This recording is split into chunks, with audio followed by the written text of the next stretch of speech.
10 kutia enemmän kuitenkin joka tapauksessa HJK:lla. Se ei paljon paina tällä hetkellä, kun vierasjoukkue johtaa tätä ottelua 1-0 ja aikaa on parikymmentä minuuttia jäljellä.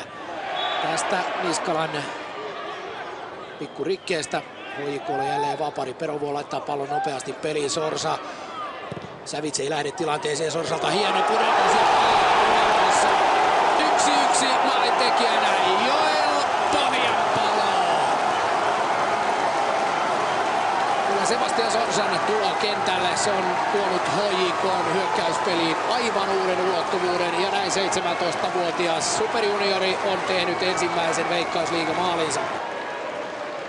Se on todella upea tämä Sorsan keskitys, ulospäin kiertävä pallo ja upea hieno pusku, jossa Pohjanpalo käyttää koko kroppaansa, saa voimaa siihen puskuun riittävästi. Peli on numeroissa 1-1, upea maali. 72. peliminuutti, ottelun numerot Pohjanpalon osuman jälkeen 1-1. Vielä pääsee kuitenkin väliin, HJK riistää jälleen pallon keskialueella. Savits. Savitsin syöttö sisään boksiin. Pohjanpalo! Minuutissa 2 maalia. Näin näyttää Joel Pohjanpalo, minkälainen kultakimpale hän on. Minuutissa 2 häkkiä, HJK 0-1 tappioasemasta 2-1 johtoon 17-vuotiaan Joel Pohjanpalon 2 maalilla.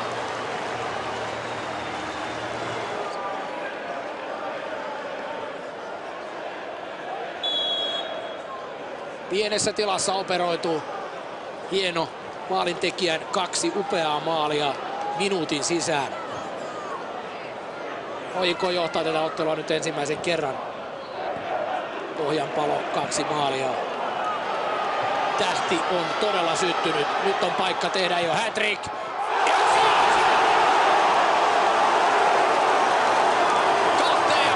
minuuttiin tekee tämä nuorukainen 3 maalia. Mikä tarina. Edelliset maalit tuskin kuulutettu, niin lisää tulee. Nyt on putki auki. Tie auki taivasta myöden. 7-2. Pohjanpalo 1-1. 7-3. Pohjanpalo 2-1. 7-4. Pohjanpalo 3-1. Ja tässä palaavat pohjaan IFK Mariehamnin toiveet pisteistä.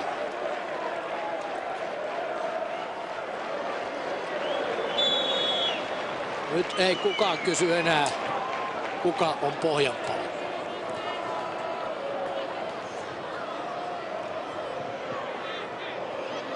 Kolme peräkkäistä kosketusta palloon ja 3 maalia. Fantastista.